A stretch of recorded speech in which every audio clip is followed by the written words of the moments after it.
everybody, and thank you for joining us today. This is the first of a series of sessions that we're going to be running through TED, and I'm just going to run through a few sort of areas of housekeeping before we make a start. We are going to be recording this session, and we're going to be both live streaming and uploading to YouTube at the end of the session. Also, I just want to make you aware that all of the information that we're discussing today will be used in the future to inform learning reports and research that we will be doing. If anyone has any concerns about that, please do speak to Hayden, Rebecca or Rasheen, who are dealing with the technicals today. It would be really useful if you could all keep your microphones muted to help with feedback. And if you could have it on speaker view, that would also be really useful. We're going to be screen sharing for much of the session. We've got some PowerPoint presentations to share with you. We're going to use the chat function for questions. So please do post any questions for the speakers in the chat function. Be sure to mention which speaker that you are aiming the question at, and we will pick that up at the end of today's session rather than after each speaker.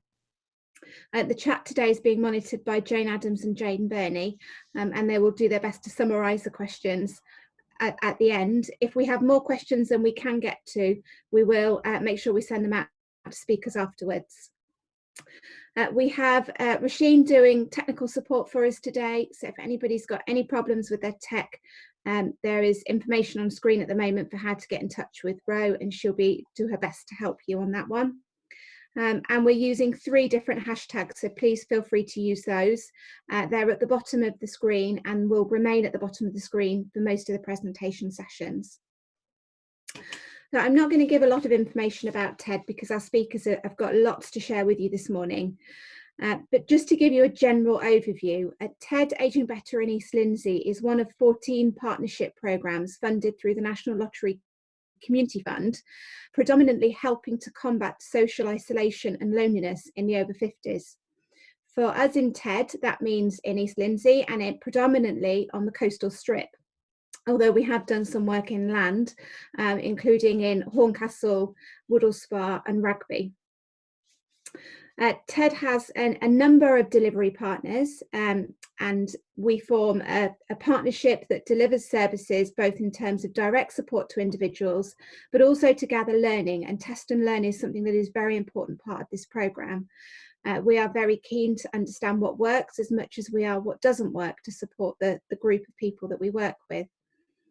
The delivery partners that we currently work with are Age UK, Carers First, Citizens Advice, Links Digital and Magnavitae, and between the delivery partners they deliver 7 different programmes of support, and then the internal core team who are facilitating the event today also deliver support directly both to individuals but also to the partnership, and gather the learning and work with the National Lottery on a more national level. I'd like to introduce you to our chair for the day, Michelle Howard. Michelle is joining us with 2 roles, both in terms of Assistant Director for People for East Lindsey District Council, but Michelle is also the chair for the programme delivery group, which supports the strategic direction of the programme. So I'd like to hand over to Michelle. Thank you very much. Hi everybody, thank you so much for joining us today. As Amy says, this is the first in a series of learning events. And I think I want to start by saying that much as we would absolutely love to all be in the same room today, obviously we know that events have rather overtaken us. However, we really do hope that you'll still enjoy and interact with today's session. So do use that opportunity to ask questions or share your observations, and share any thoughts on how what you hear today could develop further or perhaps be localised and replicated elsewhere. It's a really, really key part of that programme. The challenges, learning and opportunities you'll hear about today are important all of the time, but COVID-19 I think really has brought home just how important it is to support and enable people to live and age well across our communities. Over the last few years, TED has been a really genuine opportunity to test and learn what works to support our ageing population in East Lindsey. So from volunteer-led friendship groups to a range of evidence-driven commissioned services and over 100 age-friendly businesses. from grassroots engagement embedded in our place to working with strategic partnerships at a local and a national level. And from listening to people's experiences informally, right through to analysing the outcomes and the data, and using all of that insight to constantly develop, learn and improve. It's really, really great to share and reflect on some of that learning with you today. So as Amy says, I will attempt to chair today's event. Be kind, Zoom conference chairing is a brand new experience for me, and I'm always acutely aware of how much I use my hands when I'm talking, when I'm on here. For those who may not know me, my day job is Assistant Director for People at East Lindsey District Council, so looking after the services that are focused very much on the well-being and prosperity of our communities and the people within.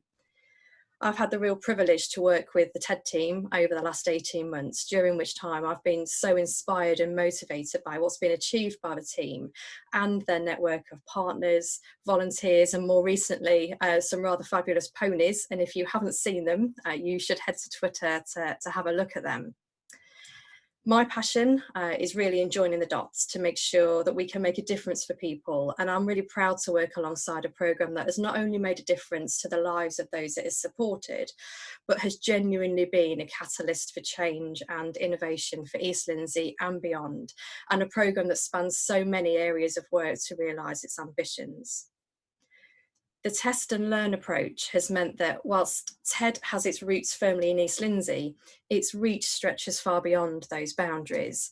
Supporting people across all of our communities to live and age well is important for so many reasons: well-being, independence, physical health, mental health, financial well-being, prosperity, inclusion, happiness, comfort, the list goes on. And never has it been more important than now as we focus on supporting our communities and businesses to overcome the challenges brought about by the current pandemic. We should also remember that COVID-19 risks having a disproportionate impact for our ageing population, and this being particularly acute in some of our coastal towns. I often think and reflect about what I want for my children in life, that really being choice and opportunity, and actually I believe that for everybody. East Lindsey has an ageing population, and enabling choice and opportunity through a focus on better ageing is a key priority for the council. By doing this, we can help people to better prepare for later life. We can help people to maximise their healthy years and the contributions that they can make in that time. We can ensure that people are safe, well, connected, including socially and where possible digitally. We can help people to stay in work or return to work, and we can help people to stay physically active and to have the confidence to make whatever contributions are appropriate to them. And really critically, we can listen to our people to ensure that we really focus on understanding what is needed and how we can make a difference.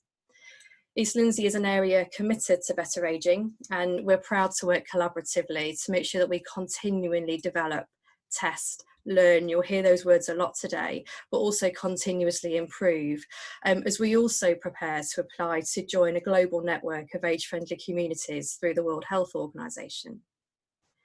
We've got some really fantastic speakers today, all of whom play such a key role in supporting our East Lindsey communities to live and age well.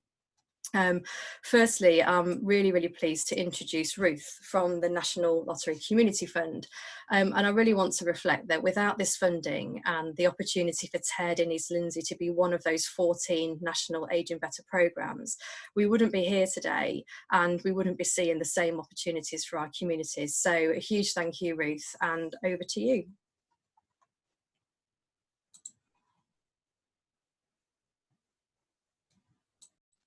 Thank you. I'm going to repeat what you said, Michelle. Please be kind. This is all new to all of us, I think, isn't it? Right. Thank you so much, everyone, for the opportunity to talk about and give some background to Ageing Better as a programme, which I'll do.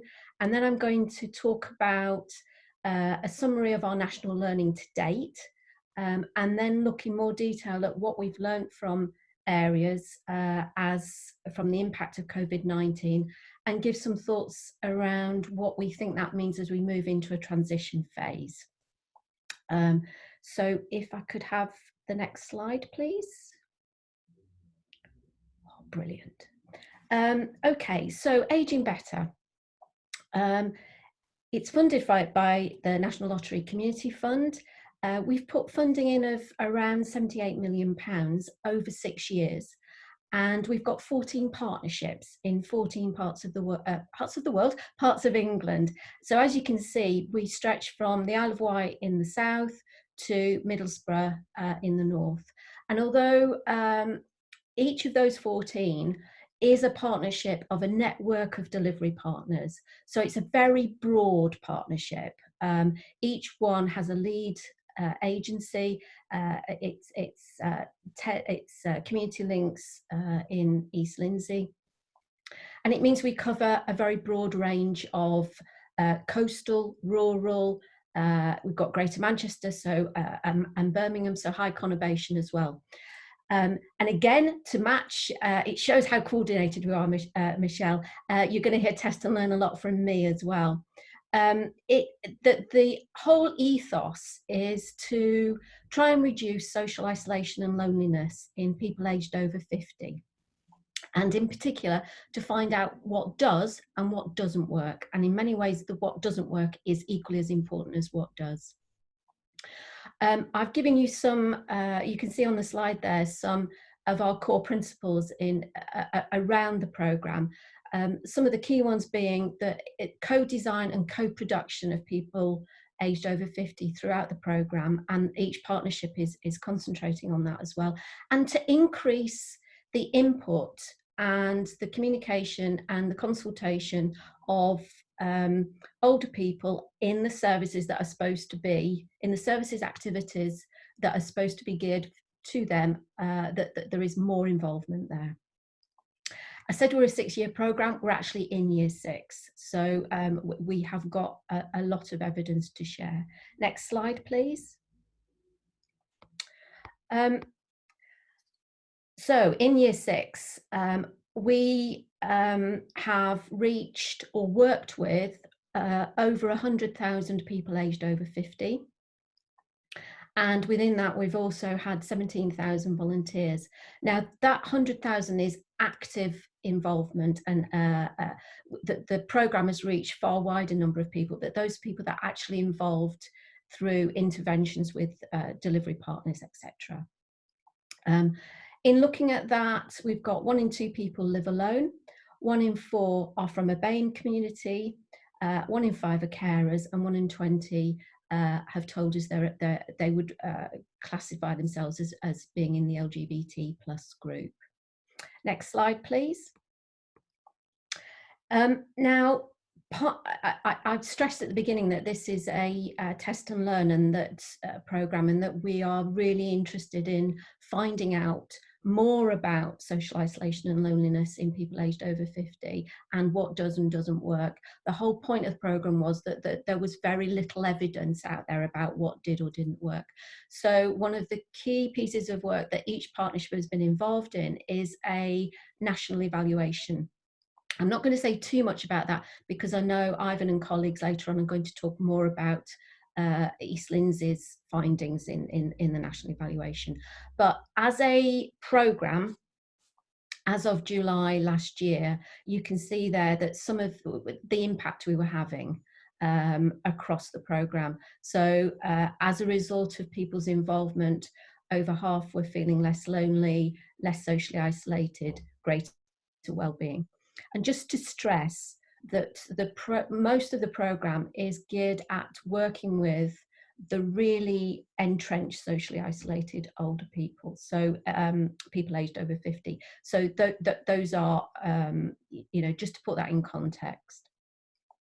And also just to stress that when we designed the programme and when the funding went out, there isn't one model taking place in each of those 14 areas.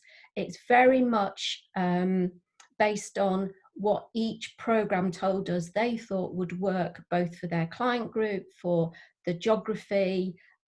So there isn't just one model. Okay, next slide, please. So this is an attempt to provide a simplified model about how our national learning links together. Each area is also doing its own local learning, which is really, really vital. And I know we're going to find out more about that later. But what we've also doing as a programme is pulling together the learning from all 14 areas to come up with, to articulate key messages. And so I'm just going to spend a bit of time looking at what we've learned so far. Now, I did mention at the beginning we've been looking at particular themes, such as working with older men, working with carers. And so there are some very, very specific learning reports available on our website, so please do have a look at those. But for this purpose, it's about amalgamating that learning. And we've pulled together, that you can see the jigsaw to try and show how it all fits together. And the first thing to understand is to look at context. And we know from Aging Better that the reasons for social isolation are really varied. They happen, it happens for a myriad of reasons, including that kind of high level macro issues such as inequalities, deprivation, poverty, in addition to individuals' personal circumstances. And things, what we're talking about there is people's mental health, people's physical health, and their financial resources. So are they on benefits? Are they in work? And another element here is the importance of transition points. We really learned how important those are. And by transition points, we mean when people retire, if people are bereaved, to even that point where you lose some independence because you can't drive a car anymore. And those are absolutely key, as is the impact of an individual's confidence levels and their self-esteem. We're finding that that's consistently important in the learning. So all of those issues come together. They're often in combination, and they mean that people's individual situations are incredibly complex, or can be incredibly complex. And it's important to understand the context for that individual that you're working with, you're connecting with, you're engaging with. Which leads me on to the next bit of the jigsaw, which is connection. And we're talking here about connectors, and they can be both formal and informal. And again, just a reminder that much of the programme is working with the most socially isolated people over 50. And what we mean by that is that where isolation is entrenched and embedded, someone may have been living in social isolation for years. And where that's the case, and I've talked about how complex people's lives and situations can be. You just can't expect someone to be able to reconnect to themselves. And so what we've learned is the power of and the importance of having a level of one-to-one support to help that individual address isolation, and also to understand the context for that individual. And that support needs to be person-centered and holistic. So it needs to be able to link into lots of things. It also needs to be able to take the time to develop a relationship with the individual and to go at the pace to build real long-lasting trust, which then enables someone to build connections that last. So there's no shortcut to this.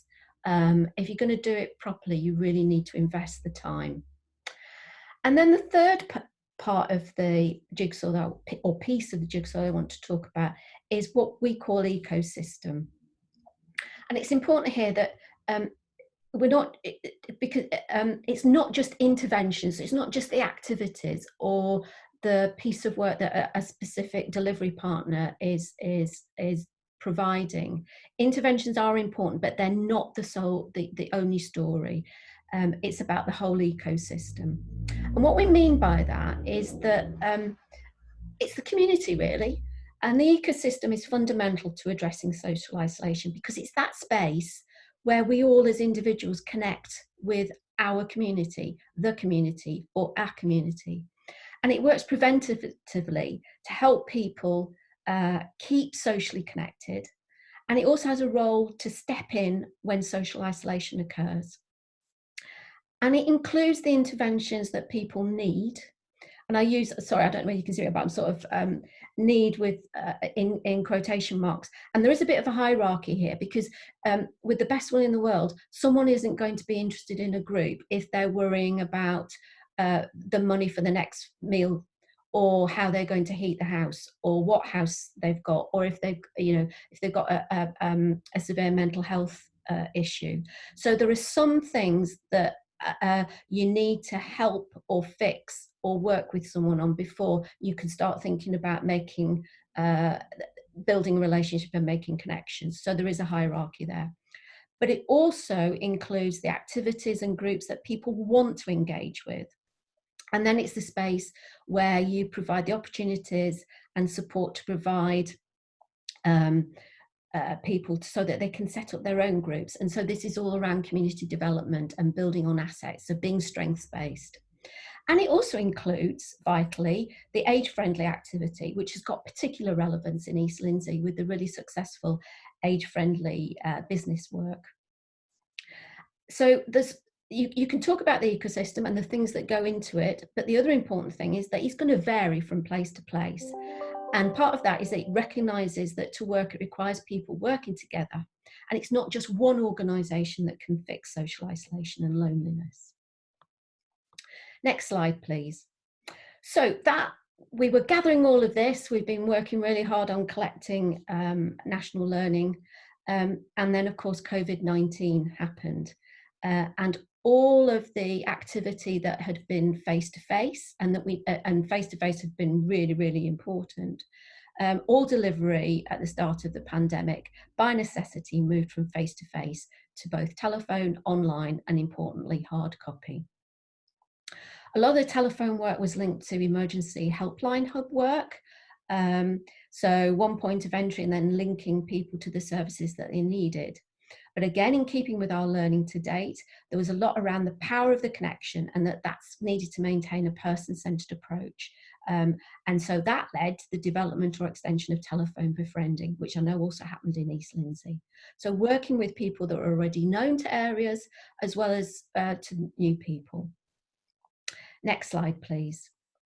So as well as telephone work and telephone befriending, another really key theme that we've been looking at based on feedback from areas is this of the digital divide during lockdown. And it's important to say, before we sort of talk about the things that don't work, it's really, really important to acknowledge that digital has been so vital for all of us, as well as people aged over 50, to help people stay connected and access activities that they enjoy or need. It's been a huge boon and an absolute lifeline. But we also know that those at risk of loneliness and social isolation are also at risk of digital exclusion. Talked about right at the beginning, people over 50 there's a massive range of levels of income, motivation, confidence and skills when it comes to digital technology. So everyone's at different points of the digital spectrum. And all of that, and then there are language barriers, not understanding jargon, not knowing what kit to get. It may be in an area, maybe you can't afford internet, maybe you're in an area that has very poor internet. There are loads of things that come to play that mean not everybody has been digitally connected or online. So that although during lockdown, digital has been really important, there's been a lot of people that have been left out and not been able to access that. Next slide, please. And so we think bridging that divide, some of the lessons we've learned about lots of the other work comes into play for the digital divide. One of that's working in a person-centered way. So taking the time to find out what it is for the individual that means they can't access digital. Again, is it finance? Is it lack of awareness? Can we link someone to being able to find it may be that people can actually afford the kit, but they just don't know what kind of kit to get. So can we link someone up to a digital connector to try and facilitate that? Do we need to find funding or work with charities and government to get kit out to people? or lobby for better internet connection, etc. So there's a key piece of work about being able to support people to get online. Next slide, please. In that last, I've been talking about that it's not being online isn't a binary thing. So you know, not everyone is it a case of being online or offline. It's a spectrum. It depends on confidence, skills, finance, and geography. And one of the things we think and are hearing from areas is that during lockdown, there's been more of an incentive for people to get online, and that during lockdown, people may not have been able to, but they've now got that incentive. So there's almost a sweet spot now, pardon the expression, for coming out of restrictions and lockdown to work with people who haven't been online, to find what the hook is for them, and to support them so that as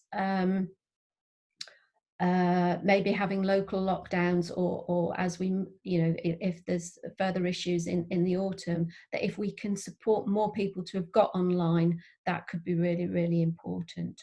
Whilst at the same time recognising that there is a group of people for which online will not be an option, and that will continue for some time, and so that we need to maintain other ways of connecting through telephone and hard copy. Next slide, please. That's just this slide is a way of being able to show or illustrate the spectrum and covers some of what I've already said. Next slide, please. So for the last section, what I want to look at really is we've done some specific themed learning around digital connection, digital divide and telephone connection, and the impact of COVID. And I just want to sum that up and then look at what we think are some of the key things to take into consideration as we move into the transition phase of COVID or lockdown restrictions being eased. And just a bit to talk about context. And this is all based on insight from Aging Better from what we're hearing from partnerships. So there continues to be understandable fear and anxiety about COVID-19. Government gave in the beginning some very strong, clear messages about the need to stay at home, and they worked and were largely understood. And in some ways, so successful was that message and the behaviour change that it required, that it's embedded a real sense of fear and anxiety for many people about leaving their home or being around groups of other people. So there's a tension between the real value of connecting to and with other people on the one hand, and the very real and present danger of contracting the virus for others. And this is particularly the case for people aged 50 and over, as all the messages and statistics indicate that the older someone is, the greater the health dangers of contracting COVID. Also, the longer that people have spent in lockdown in their homes and away from groups and other social situations is likely to have led to a decrease in confidence and an increase in anxiety levels, so impacting on someone's ability or desire to reconnect with wider social groups or activities. And this is what we've heard is happening on the ground and is coming out of telephone befriending calls and conversations. And we already know that this lack of confidence had already been identified as a risk factor for ongoing social isolation and loneliness. Add to that people have different attitudes to risk and attitudes to exiting lockdown. Again, at the beginning, there was a real spirit of we're all in this together and the expectation that everyone would stay at home whenever possible. But now as restrictions are relaxed, there are very real differences in people's perceptions of the risks and how they apply to them, and the subsequent levels of risk that they're prepared to take, added to some degree of confusion about what it all means. So as restrictions are lifted, there's going to be an understandable mix of responses. And we're hearing that from Aging Better areas that there's groups of people over 50 who are keen to get out and about as soon as possible, but also large numbers of people who are extremely worried and anxious about going out at all, and for whom a personal lockdown is going to continue. Then we've got people who were pre-lockdown were socially active and economically independent, who have suddenly had social isolation imposed upon them. and in many ways had to become dependent on others for food and medical supplies, in addition to the group of people who we know were already socially isolated. So there's a group that's increased. We know there's likely to be greater call for specialist mental health support because lockdown has impacted on people's mental well-being in a range of ways. This includes anxiety, depression, as well as bereavement. Through telephone befriending, we know that mental health and well-being has been an increasingly identified need, and that it's getting more complex. So for many, existing mental health problems will have been exacerbated, and for others, new problems will have emerged because of the unique stresses and strains lockdown has placed. And the long-term impact, of course, is still unclear. And then, as I said earlier, we know that bereavement is a risk factor and contributing factor to social isolation and loneliness. The experience of bereavement during lockdown has been further complicated and made even more traumatic for many as a result of the fact that people haven't been able to visit ill friends and family or even attend funerals. And this means that for many people, the grieving process is incomplete or unresolved, which is likely to have an impact on future mental health. In addition, we're hearing the crisis, well, not just hearing, we know the crisis has highlighted and deepened existing inequalities, particularly within BAME communities, but it's also really highlighting the impact that poverty, deprivation, and a lack of finance has also had in accessing IT equipment, access to food in the beginning, etc. This is likely, and areas are also telling us that they're becoming aware of people with multiple and complex needs, and that this is likely to increase as the economic impact of the crisis hits, with very real concerns for the impact of job losses and recession, particularly on people aged over 50. And another key area is the perceptions and images of people aged over 50 as a result of the public health guidance was very clear, but the main messages were around older people being vulnerable and dependent recipients of food and medicine and other support, rather than as contributors to society, both economically and professionally. And it's really important that as we move out of lockdown, that we look at recalibrating this messaging and the images and emphasize the contributions that people make, with examples and stories around reciprocity rather than dependency. But there are some positives because more people are reaching out. We have seen a greater interest in digital opportunities. We've also seen a real range of creative approaches and people looking at new ways of doing things. An increase in volunteering and local support, and a huge increase in partnership working, particularly with statutory sector and voluntary sector organisations in the way that they had to respond to COVID. And that provides a really important stepping stone for this next phase. Last slide, please. So very quickly, sorry, I know I'm running out of time. Our insights during this transition phase suggest a need for the following to help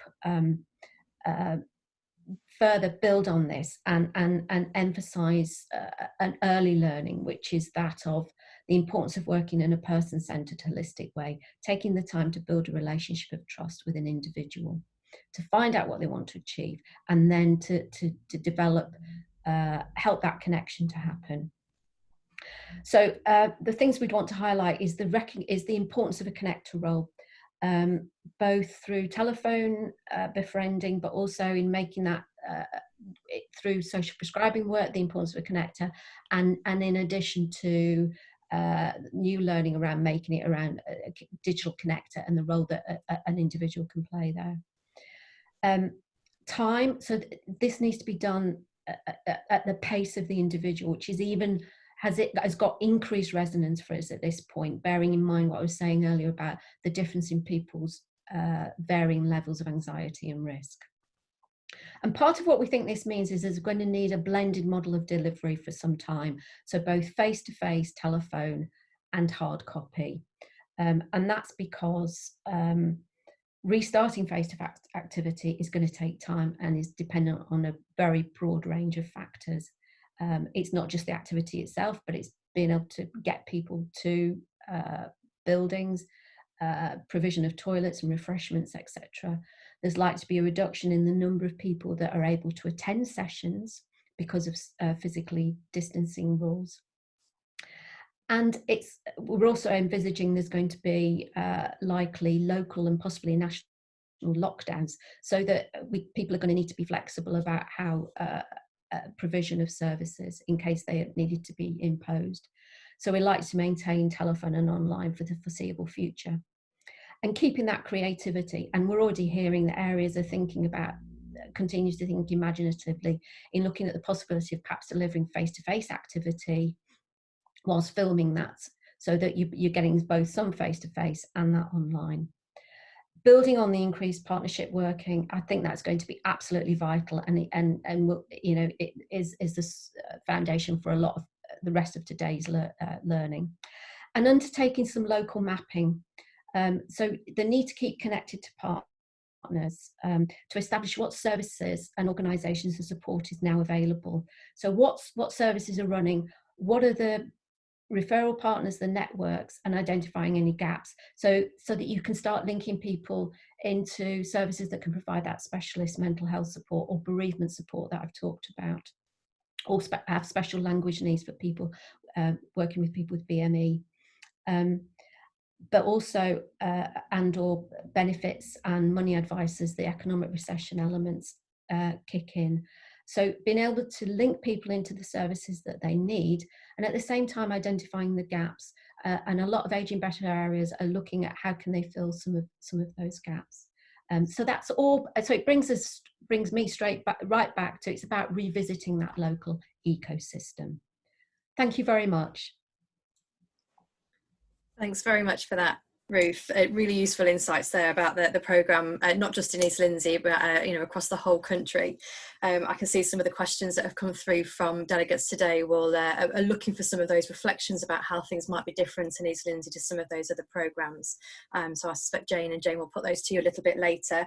And I think another reflection for me is also some of the challenges you've outlined around digital. We've got some great examples here in the TED programme of having really addressed and really anticipated some of those and put different models in place that can help people. And I suspect that will form part of some of the future learning events as well. So thank you very much for that. If there are any questions for Ruth that you've not posed yet, please do ask them in the chat box there, and we'll put those to Ruth a little bit later on. I'm conscious of time, so I'm going to move straight over to our second speaker, if that's okay. I'm really pleased to introduce Natalie Turner from the Centre for Aging Better. For anyone that doesn't know, it's an organisation focused on maximising opportunities for people approaching later life, and really having that local focus and national reach. So a really, really key partner for us here in Lincolnshire. I'm really pleased to hand over to you, Natalie. Thank you, Michelle. Yeah, it's very odd. I'm sort of here in a conference in Lincolnshire and I'm popping off to a team meeting, then I'm joining you again for the Q&A. Life has really changed, hasn't it? But I hope to actually meet you all in person next year and actually start milling around and having coffee breaks and getting to know you all a little bit more on what's happening in Lincolnshire. So I'm just here, and Ruth has talked a lot about some of the sort of snapshots that I'm going to talk about today. But we carried out a survey with Ipsos Mori, and I wanted to present. We did a national survey, but we also did a bit of a booster in both Lincolnshire and Greater Manchester. So I'm particularly going to be talking about the Lincolnshire findings today, and hopefully just widening our thinking as well around what the impacts of COVID are going to be or might be, thinking about that group of people in their 50s and 60s now, and then over the next 10, 20 years are going to be approaching their 70s and 80s, and what are the opportunities now so that when they get there, things are better, as well as for their lives now. So that's what I'll be covering today. If you could go to next slide, please. Here we are. Michelle's done a quick, very, very good summary of what we do. With the Centre for Aging Better, we create change in policy and practice so that more people can enjoy their later life, and it's informed by evidence and what works. In particular, our 4 areas of focus are employment, housing, health and communities, and I'll explain why a little bit more. We're a charitable foundation, also very lucky to have been funded by the National Lottery Community Fund. We started in 2015 and we're expected to exist for the next 10 years to 2030. And the reason we kind of exist as well is that UK population, as you all know, is undergoing a massive age shift. In less than 20 years, 1 in 4 people will be aged 65 or older. And why that's a huge achievement, we know that there's radical action is needed to be taken by government, business and others, and ourselves, all of us, otherwise millions of us will risk missing out on a good later life and enjoying those later lives, those later years. We're one of the government work centres, which basically means we're here to have a particular focus on evidence into action as well, and about that better public spending in areas that we can. A lot of you will know NICE, which is the health version of that. There's one on what works well-being, local economic growth. We're the What Works Centre for Ageing Better. Next, please. So this is just an overview about our priorities, really. We focus on what we call the wider determinants of a good later life.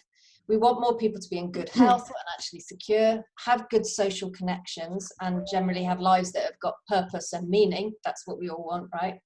And we think that having more of a preventative approach will basically support that future thinking, I suppose. So we want people to live healthier and active lives, because that way we can reduce the risk and the onset of poor health, delaying that onset, progression, and the impact of disease. When we think about work, if people are in good quality, fulfilling work for longer, they're able to boost savings and delay drawing down pensions, and also maintain social connections for longer as well. We know that matters. We think living in safe, accessible and adaptable homes matters, because that helps people remain independent for longer. And most people want to stay in their homes and communities as they age. So we want those to be suitable for us as we age, not just when we arrive in later life. And we also, and a lot have been talked about this already, we want communities where social relationships flourish, so that you can build those relationships now that will last you through your later lives. So it really is about having that forward-thinking upstream approach to aging. And that's not to say that doesn't matter people already who are in later life now, who are in those older age groups, but there are many other organisations like Age UK, for example, Independent Age and others, who are doing really good work to focus on people who have missed out, and we're interested in preventing more of them doing so. So that's a quick summary of who we are. And the next slide. We've carried out this survey for a couple of reasons, really. We wanted to understand the impact of coronavirus outbreak on those age groups, on our priority age groups, and also on those 4 areas I just talked about. Mainly because the focus has it's tended to polarize on the economic impact on the young and the health impact on the old, the characterization, as Ruth has mentioned, of older people being vulnerable in this pandemic due to health. And we wanted to make visible this group that actually were kind of sometimes caught up in the middle, who did have an economic impact, were higher risk of the health impacts as well. And for whom over the next 10, 20 years, this pandemic might have an impact on their savings or on their health that would, that they would be taking forward into later life. So it was about raising both a focus, but also raising that visibility on what that mattered. And again, there's been a tendency to think of this pandemic as a health crisis. And actually, as we know, more and more, there's a social and economic impact to this as well. So very quickly, the methodology, we talked to 320 people in Lincolnshire, aged between 50 and 70 years. And we also had a bit of a focus on lower income neighbourhoods to just better understand maybe where there were some difficulties. And we also did a national survey, which the results of which are coming out next week, that this took place alongside. Next slide. Who did we talk to? People in their 50s and 60s, obviously, slightly more from the younger group, real mix. We weighted it around age and gender.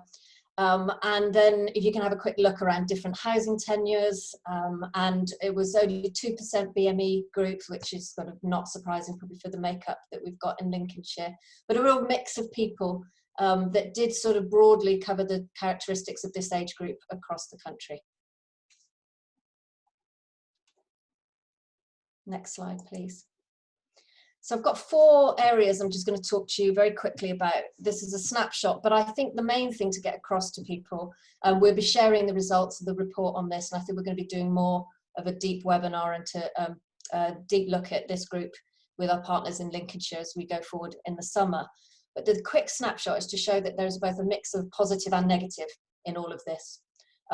And there are some opportunities. I think focus always on what's going wrong, but also there are real opportunities for us to build for the future here as well. Of those we spoke to in that age group, over half, more than half, are in employment. And actually, interestingly, and this was very different from the national survey, half of those were key workers. So as you know, that implications for those people who can't work from home was also greater. And we think that's probably to do with the neighbourhoods, but not just this age group. But I think it's worth noting that how much of a contribution that people are making in that age group. I think lockdown's been a period of reflection as well as kind of concern. So of those people in work, 1 in 5 have been thinking about delaying their retirement, increasing a lot to people who are closer to retirement. Some of those were 3 in 10 have been thinking about considering changing their work pattern, a further 10% considering a career change. So a lot of people have been thinking about what work means to them and how they might want to change it in the future.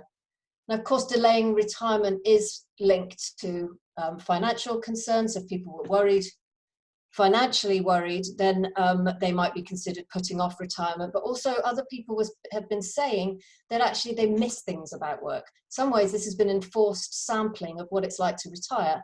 And some people have been saying they miss their colleagues, their desk, that routine. So some people are saying, actually, why would do I want to retire? So it's not just about not being able to retire, but whether people want to or not. Is it called into question? The other thing, and I think that's really positive here, is the, going back quickly, of that group of people have felt very well treated by their employer through all of this and felt very well supported by people. And I think that's sort of like something that we can build on, particularly if you think about TED and the relationship they have with businesses and age-friendly businesses, thinking about actually those people who might be able to support people changing work patterns, working for longer, staying in good jobs. There's an opportunity here for us to think about age-friendly employment as well. So I think that's something we could look to build on. Going into homes next. So stand out here in Lincolnshire compared to other places we looked at, generally speaking, and this is national and in a survey we did in Manchester as well, there's high levels of satisfaction. People are happy with where they live and the homes they live in. In Lincolnshire, people were particularly pleased with their access to outdoor spaces, to green spaces, and also the size of their home. And that was much higher than anywhere else in the country. But probably not surprising to any of you, access to shops, access to the internet, especially when we're moving so much online, was a real issue. And I think there was about a third had a very specific problem with their home, noise being being a particular problem for many people, being shut in all day in their own homes. And for those people in more vulnerable groups, people whose health had been impacted or mental health had been impacted, or were renting, they were more likely to have a problem with their home. So that is worth thinking about. So those general satisfaction, there were some issues. And rather than moving home, or a lot of people are thinking to do work to their home in the future and to try to get to some of those problems. So there's an opportunity again around housing adaptations, around also not just looking at people who are vulnerable, people who might want to make positive changes now for where their homes are going to be, where they spend more of their time in the future. So opportunity to work with landlords, support and advice on finding tradespeople and making good adaptations and amendments to home. There's also an opportunity to lobby for around the role of IT infrastructure as well, like never before, with that focus on IT and actually that unequal access to it that's available in Lincolnshire. I think this is a real opportunity for pushing for that and pushing for better support for people who aren't online. Going next. Community, I won't go too much into detail of this because Ruth talked a lot about what we found about here. You know, we're changing the way we communicate. That's really clear. For those people who've been able to video, people have moved to video in a dramatic way. I think 78% of more conversations by video than ever before, and often for the first time. There's only a small proportion who don't have face-to-face contact. And I thought it was interesting as well. In Lincolnshire, where in theory there just are fewer people, it's more sparse, it's smaller communities, there was more face-to-face contact than there were in urban areas. So there seems to be that sort of social capital here that was something we could really, we could see as different from both the national and also Greater Manchester survey. It's also the contribution that was being made by this, again, that Ruth has sort of, to build on what Ruth was saying, about nearly 40% have been volunteering formally or informally, and over half will say they're definitely going to continue. And many of them already were volunteering, but some others for whom it was for the first time. There's something else that's crept in a little bit, and that I think again is thinking about ageism and how older people are talked about in the context of this crisis. That just over nearly 40% believe that the media portrayal has been unfair. I don't need to tell a lot of you on this call to say that the opportunity here really is about building on that volunteering and about the visibility of that group of people who are contributing to their communities and supporting that to happen.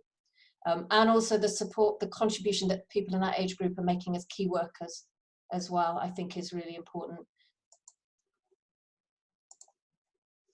Finally, a quick snapshot on the health of people. Now, this is a real mix again, positive and negative, and we aren't able to drill down into the figures too much. This is such a snapshot, but about 1 in 5 have had a physical health has been impacted, and about a third are saying that it's impacting on their mental health. Smoking more, exercising less often, but there were also chunks of people who'd used this lockdown experience as an opportunity to get on top of their, change their diet, change the way they were exercising, going for walks more often, and sometimes having more communication as well with other people than before. So it's a real mixed picture. We know it's been a lot in the news at the moment around how many have had a medical appointment cancelled or delayed. That's a concern, as is deconditioning, that what we call that, where people have been out and about less physically during the lockdown period. But we're also kind of, as we move through lockdown and people know this is going to go on for longer, we do kind of think that we need to think differently about how people access health services going forward. Of course, there's an issue around IT infrastructure and sparsity and getting to places, but telecare, video calls with doctors, etc., there's a real opportunity to accelerate those trends and respond to groups of people who are accessing online more often and yet who may not be able to get to medical appointments as normal. So again, so a real mix of ups and downs, but we are hoping to go back and do more work around this age group, combining that with thinking about people who are already in their 70s and 80s and 90s will give us a much more nuanced picture of this crisis as we're in it and as we emerge from it for all age groups, because it's all very different for everyone, and also people within generations, not just between generations. There are big differences on those who are doing okay and those who aren't, and we need to know more about that. Thank you. Thank you for that, Natalie. That's really, really helpful, and I'm particularly interested to do the compare and contrast between a rural and coastal area like Lincolnshire compared to places like Manchester. I can see a number of people asking for the slides and perhaps more information about the research when it's available, so that'll be of real interest to many of our delegates today. So thank you very much for that. I know, having delivered the TED programme for a number of years now, we talk about that test and learn, and I know for many of you, you'll be really interested in the so what.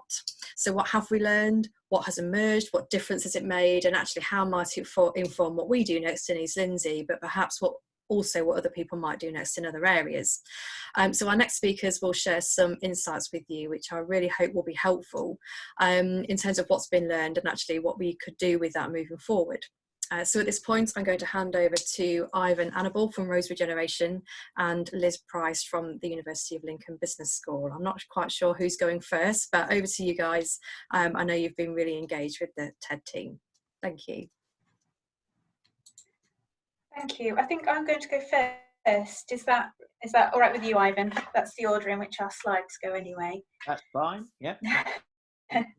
So I'm going to talk a little bit about the statistical information, providing really an overview from the local analysis of the Common Measurement Framework, which is the survey that Ecorus does on a national scale, looking at the dashboard that they produce to look at some kind of key findings locally, and also the results of some inputting that community links have been doing, really to prioritise a number of follow-ups to the Ecorus survey to really understand change over time amongst the participants of TED.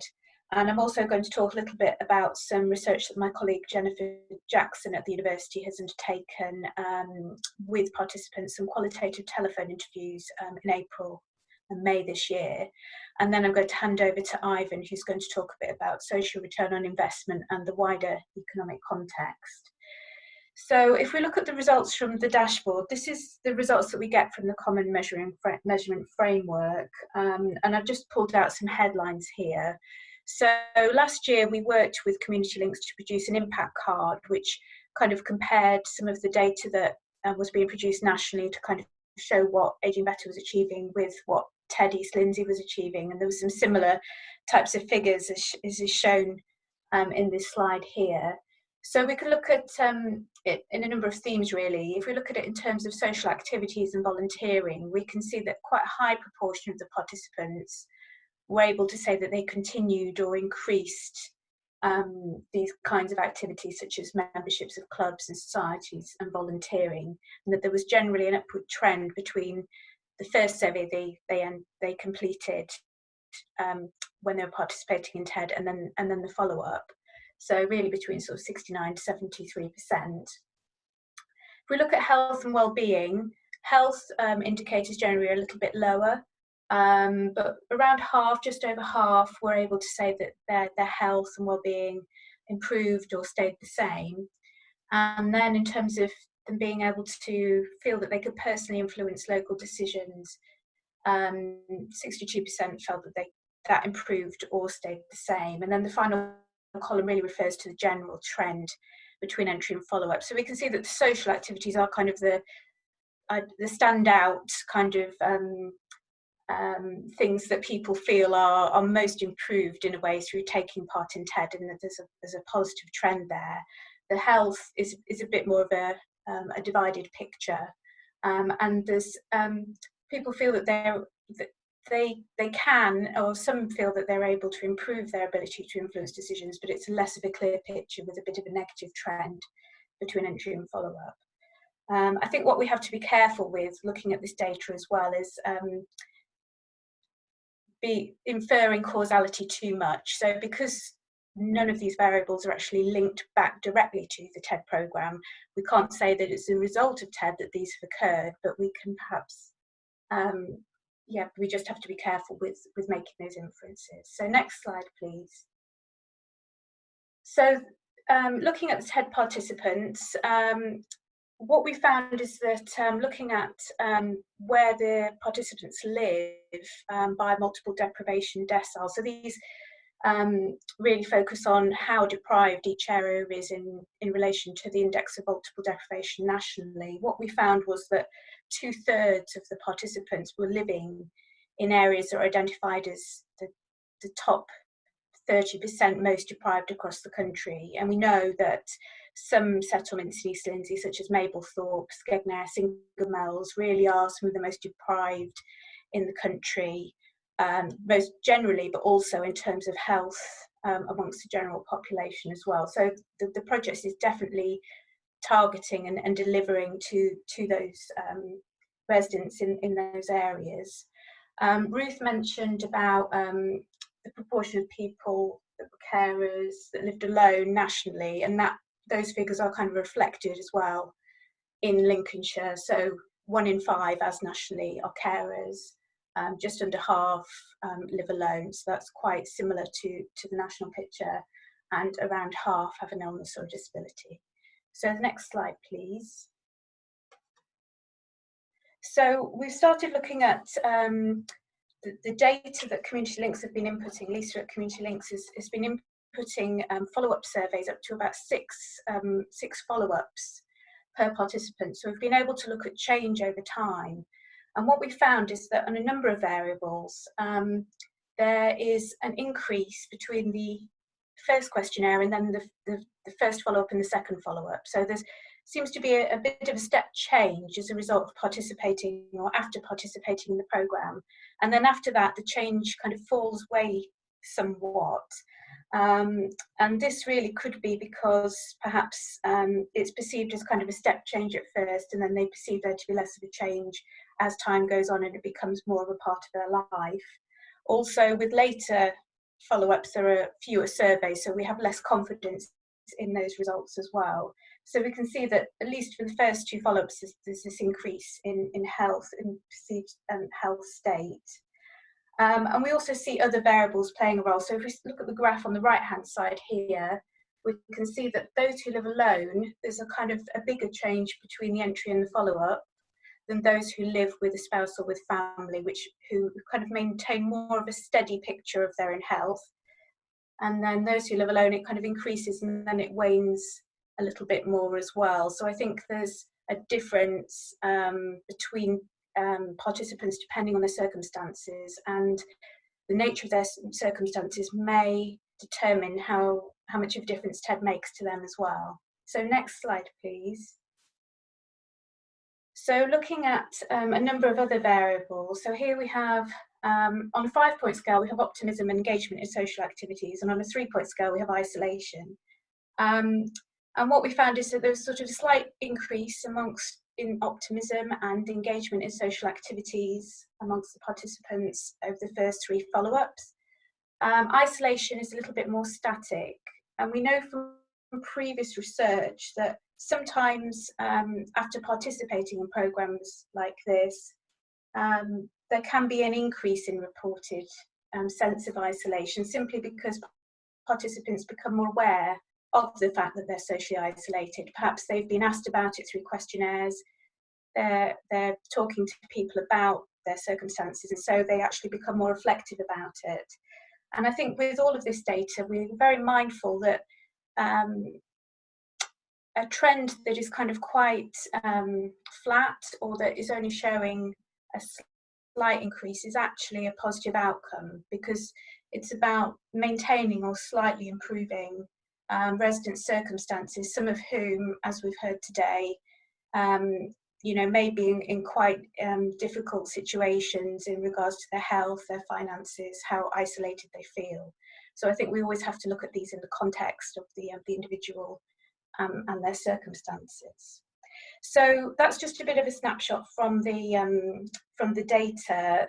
The inputting continues on this, and we hope that when we get a large enough, at the moment there's around 200 entries on this, we hope when we get a sufficient number, we'll be able to provide a breakdown by delivery partner and by a number of other variables as well, which will provide really useful insight into the effect of the different activities on TED on the participants.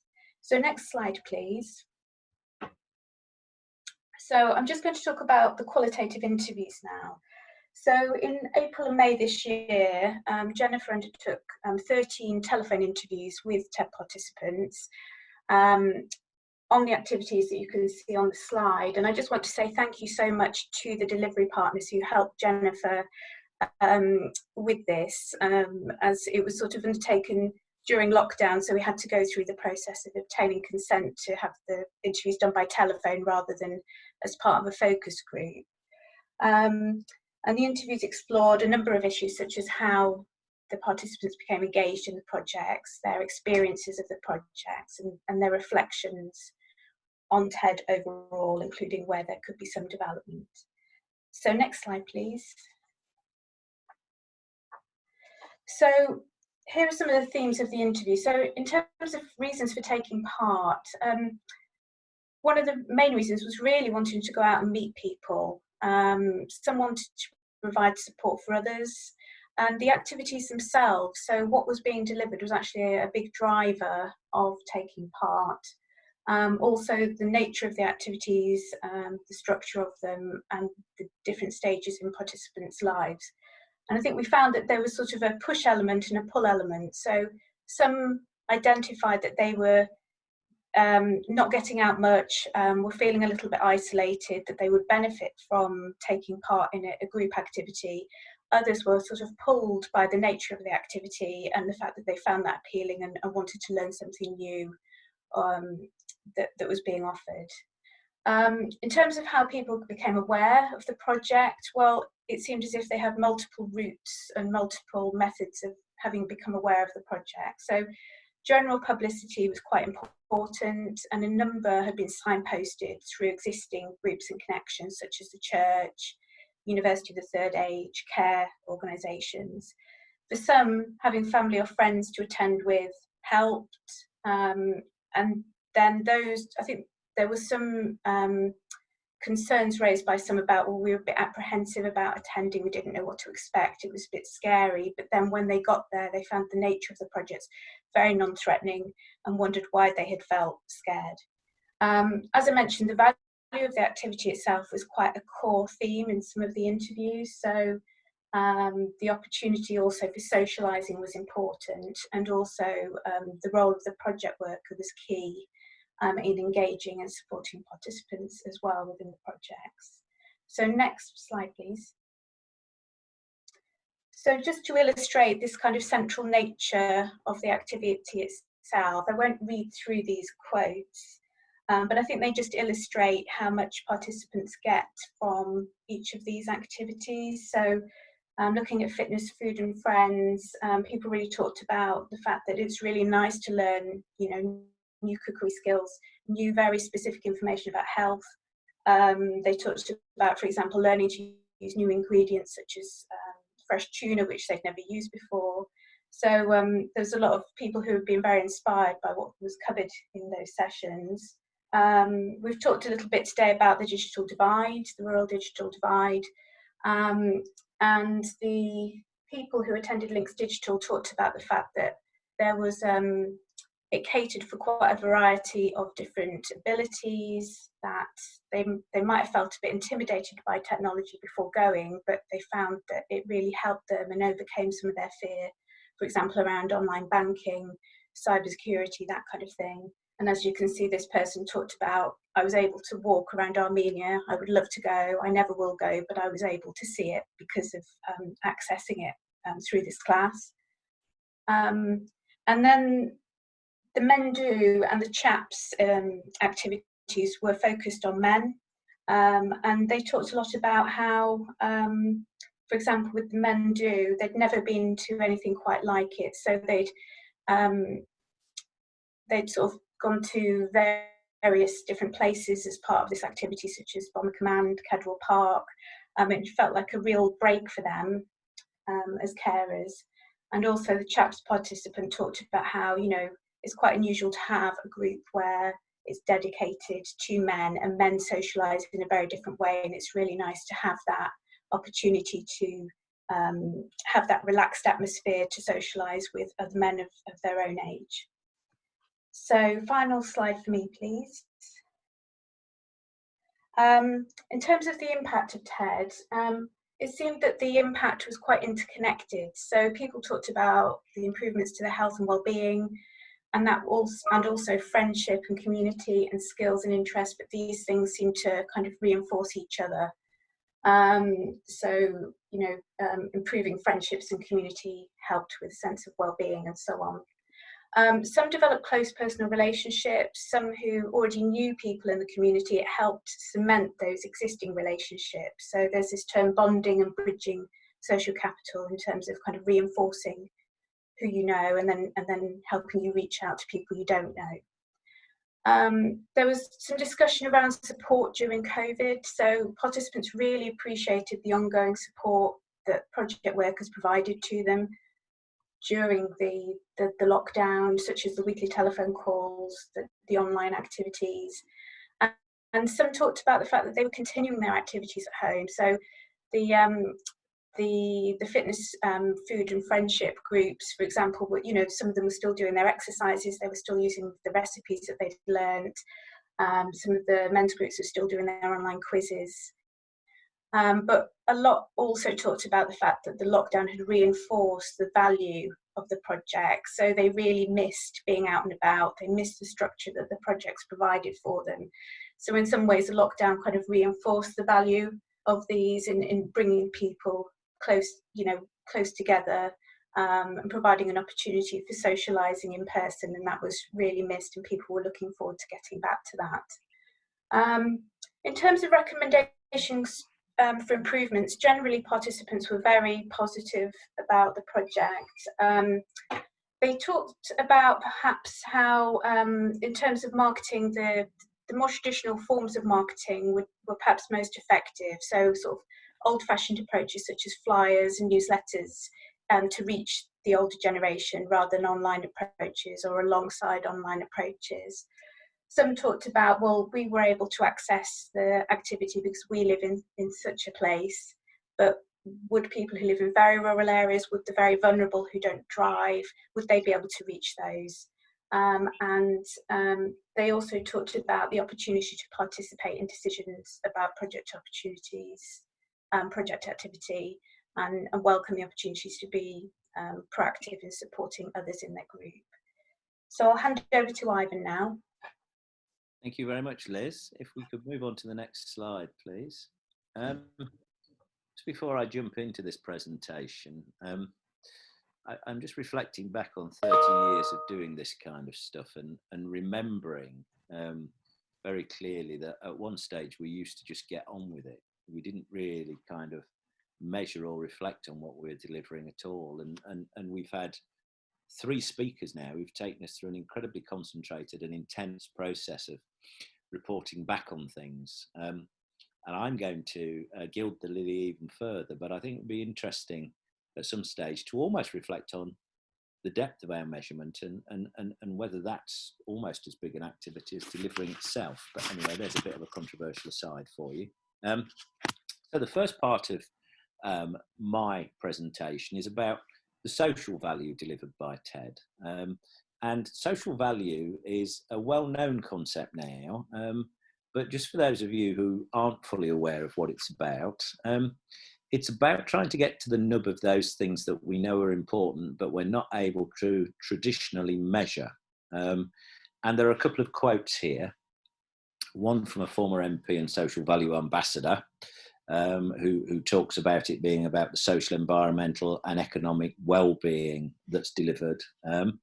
And then from Social Value UK, which is the national body that oversees social value, they talk about quantifying the relative importance that people place on the changes they experience in their lives. And to me, why social value is important is that statistics can sometimes be a bit disempowering, and they can sometimes focus on what's easy to count rather than what's important to count. And through social value, we try and focus on what's important to count. So if I could have the next slide, please.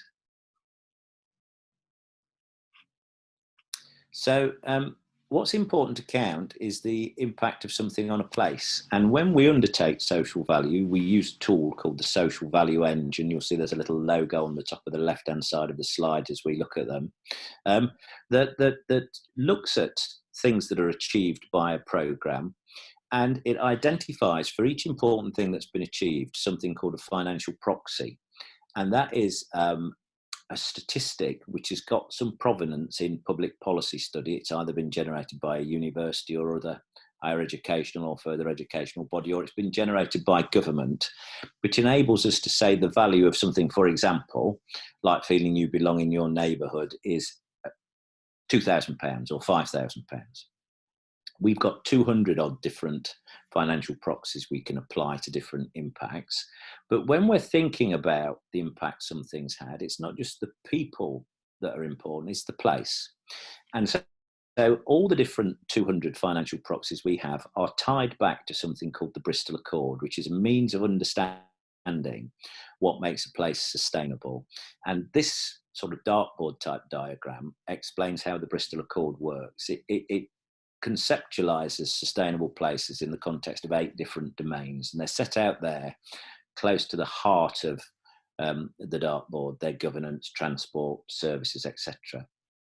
So what we've done with TED is we've sat down with the different providers, and several people have talked about them and what they do. We've identified the detail of what they've achieved. We've identified the volumes, the number of people that they've had an impact on through those achievements. And then we've mapped them back to the relevant one of the 8 of these different domains to give a report that says, this is the really deep-seated impact that TED's had. So if I could have the next slide, please. And this is just to remind you of the key projects that we've been working with and the things that they've been doing. So on the left, you've got the delivery organisations, and on the right, you've got the activities they'll be undertaking. So can we have the next slide, please? And this slide shows you the results of what's been said so far. So on the left, you can see a pie chart, and that pie chart basically says, for the total social value delivered, and on the right you can see that's written there as a net present value, that's £672,000 worth of value to society. What particular areas of impact has TED had? And you'll see that it's delivered £164,000 worth of value in terms of people being active, inclusive and safe. It's contributed £160,000 towards things being well run. It's contributed £243,000 of social value to people being connected. It's delivered £41,000 of contribution to fairness and decency in society. And it's delivered £76,000 worth of value in terms of people being well served. And if you top that lot up, and over the period we looked at, divide it by the amount that's been spent by the different organisations delivering it, this suggests that TED has delivered just over £11, £11.20 for each pound of public expenditure. And that's a really interesting way of thinking alongside some of the other more detailed examples, both looking at the Aging Better programme across the whole of England and things it's been doing, looking at some of the issues that Liz talked about that have come out of looking at the individual experience of participants. This is looking at the contribution to society and to place. And if you or I were to invest £1 and get £11.20 back for it, we'd be very pleased. That's not cause for complacency, but it just shows you quite interestingly both the scale of social impact that Better's had, that TED has had, and also the way that impact has been distributed. So if we could have the next slide, please. TED isn't operating in a vacuum, and what we're undertaking as a team is called a formative evaluation. So that means effectively that we sit alongside the people delivering TED as it evolves, and we respond to issues and circumstances as they crop up. The great benefit of that is that we can review progress as we make it, and we can hold a mirror up to the people delivering TED and help them think about where they've got to and where they're going to next. And the reason that we have included this slide is that none of us, when we agreed that methodology, appreciated that we would have the coronavirus. And that's led us to step back slightly from our more routine activities and think about aspects of the impact of the coronavirus on things that TED does. So these two charts just give you a flavour of what's happening, and none of this will be news, but it is in a Lincolnshire context. So the slide on the left is about central Lincolnshire, but it shows you how unemployment has really radically, and we're looking at statistics here for April 2020, gone up. It's ratcheted up, virtually doubled in those 3 districts. And then if you look at the slide, the chart on the right, it shows you effectively month by month how things have changed. And in the context of TED, you'll see that it's really significant in relation to East Lindsey. And that's because the particular mix of employment in East Lindsey around tourism and hospitality has meant that that's really been very badly affected as a place. And condition, the nature of the quality of people's lives in East Lindsey, both in terms of spend, but also in terms of available employment. And we're at the start of this. It's going to things are going to unravel further as we go forward. I'm not normally a doom monger, but it's quite interesting just to look at this and to think about TED and its delivery mechanisms in that context. So could I have the next slide, please? And effectively, the pressures on organisations, and this includes the organisations delivering TED, as a consequence of the coronavirus, are what I have called the unvirtuous triangle. This little diagram sets it out here. So we've got service pressure because people have become challenged in a whole range of ways by coronavirus and their needs have gone up. We've got reduced opportunities to provide services because the old models of unsocially distant support don't work particularly well. And we've also got threats to the viability of the different organisations delivering TED services. And when you put those three things together, it really does put some significant pressure, not just on TED delivery organisations, but on the broader infrastructure of organisations getting on with their day-to-day business in the TED geography, including businesses themselves. Now, one of the key projects that TED delivers is age-friendly businesses. And so against the background of this development, we thought we'd try and look in as a key package within the formative evaluation, because it'll help inform our thinking going forward, on what was happening to our age-friendly businesses. So could I have the next slide, please? So we managed to get on the telephone these businesses. They're all age-friendly businesses operating in East Lindsey, key players within the overall TED framework of that programme. And I have to say, to get this range of businesses to respond to the telephone when they've got other bigger challenges to do shows what a courteous and decent environment we live in terms of our business infrastructure. Next slide, please. And what those interviews also revealed, and I sometimes start to wonder if there's a bit of a divergence between what we're told nationally and what we know locally, is a far greater amount of resilience within the business community than you might have inferred from those statistics I showed earlier and from the sort of general doom mongering that goes on. And I would characterise this as most of these businesses fighting their way back to a position of some stability. So the vast majority of those businesses are still trading. The vast majority have been able to make significant and value-adding changes to their delivery approaches. There's some real, notwithstanding that business is meant to be competitive, mutual aid and working together amongst those age-friendly businesses to really help each other. And the other thing that's positive in terms of TED clients is that a lot of them have delivered a bespoke approach to providing services, because getting people to queue up or come into your shop in the normal way doesn't work. So you have to think much more carefully about how you provide a service directly to them. The negative of that is that that service redesign has been driven mainly by keeping people apart and distant. And of course, when you isolate things, particularly when you're dealing with, in some cases, lonely and vulnerable people, that makes them more lonely and more vulnerable. And I think we know from national studies that mental health challenges are going to be some of the biggest challenges that we face as a long-term undertow from the coronavirus. We asked them rather bravely, because we didn't really have a lot of resource, but what TED could do to help. And interestingly, there were no big ticket demands from these organisations to say anything like, oh, could you give us a load of money? Because we wouldn't have been able to anyway. But there were some interesting opportunities that they identified. And if we could have the next slide, please. So some of the key things that we need to think about how TED, in terms of age-friendly businesses going forward, and some of the things it can do to support them, that came out of that ask is, first of all, there's something to build on in terms of the resilience that currently exists. We're not here on a mission to try and replace stuff that's gone. We're here to work with organisations that have been challenged.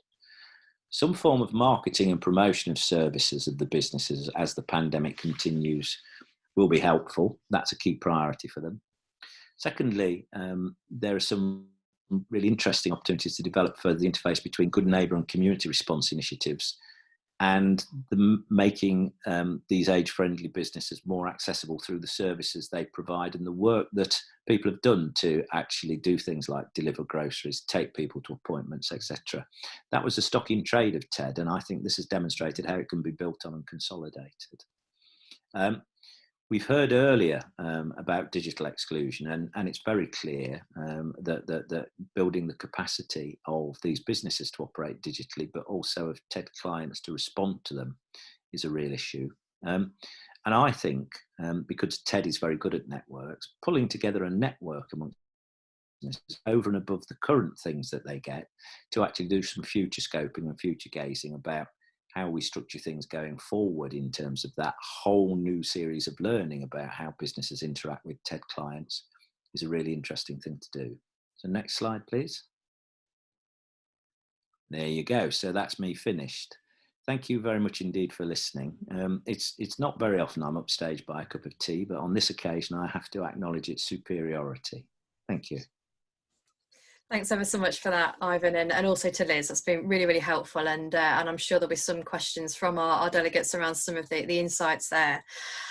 Okay, so I think we are running perfectly on time, which is quite an achievement, I think, particularly doing this for the first time via Zoom. So if you want to just mute your microphones and just minimise your cameras for now, go and get yourselves a cup of tea, and we'll see you back here at 3:05 when I will hand over to Hayden to talk about some of the other learning from TED. So thank you. In the break, if you do have any questions, please do take the opportunity just to pose those also. So thank you very much.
Well, I hope everybody has had a chance to get a cup of tea and we're all feeling really refreshed now. And I hope that you also had time to see some of the video that's been playing quite quietly in the background while we've all been refreshing ourselves. Some quite interesting photographs of some of the activity that's been happening recently, but also some really lovely poems that have been written by some of our TED members and beneficiaries that really illustrate the importance of the work of TED. I'm going to hand back over to Michelle now, and she's going to introduce our next speaker. Well, thank you very much, everybody. I don't know about you, but I did manage more than one biscuit in that refreshment break, and I won't feel guilty about that. I'm really pleased to hand over to Hayden next, really staying on the subject of learning, insights and evaluation. Hayden's a really key member of the TED team and the author of many of the learning reports, which I hope you'll find the time to have a look at on the website after the event today. So over to you, Hayden.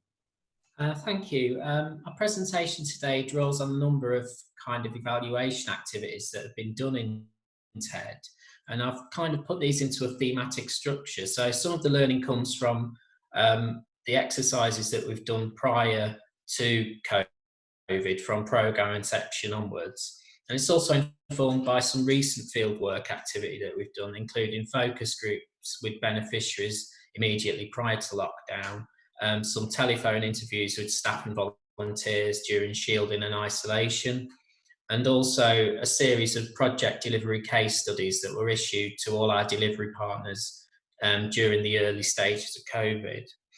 A number of these themes that I talk about today are also included in a recent report, which was themed on COVID and resilience in our communities and individuals. I should also just mention that the communities team has also undertaken a recent mapping survey exercise by Lincolnshire funded by Lincolnshire Community Foundation, and this included an online survey of over 90 people aged 50 and over in Lincolnshire. It also revealed that 76% of these respondents had given support to their friends or neighbours during the pandemic. However, it did show that the number of respondents who said they saw someone outside of their home every day or almost every day went from the 45 to 3 when put in the context of before and during COVID respectively. So I'd like to kind of frame today's presentation with two papers, two quotes. And the first one is from an article that's recently been published by Chappell and Welsh, and this focused on so-called older people and how in times of wider socio-economic and policy pressures, resilience can be fostered at individual levels. The second quote is one that's recently been extracted from a report on emotional resilience in social workers. And I think what they both chime together with is the idea that relationships and a relational understanding of resilience is core to appreciating how we think about TED activities. And it's at the very centre of today's presentation.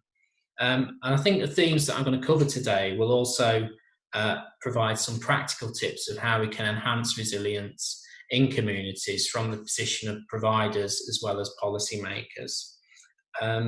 And I hope that the quotes also kind of reflect the diverse nature of the communities and the work that we do. If we go on to the next slide, please.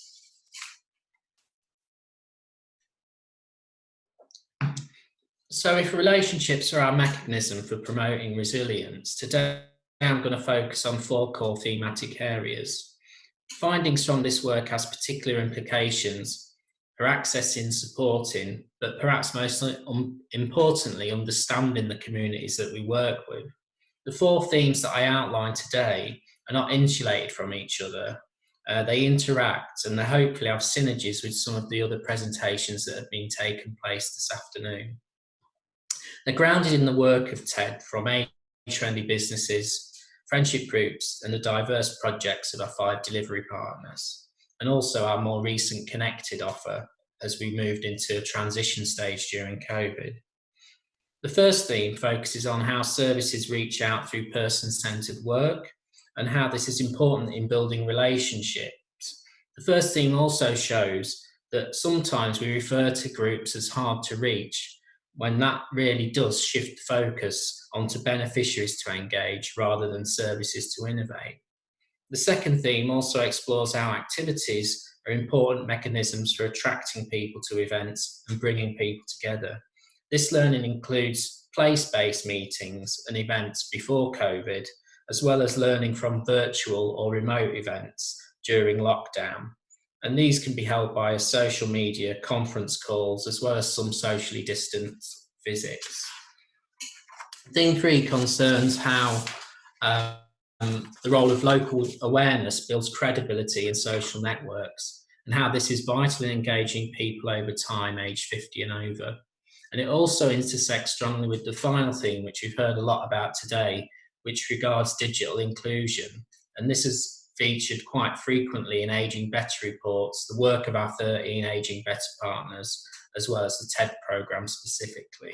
And if we can move on to the next slide, please. So the first slide, each thematic slide that I introduce will kind of spell out the core dimensions of each theme, along with some key quotes from the research exercises that I spoke about.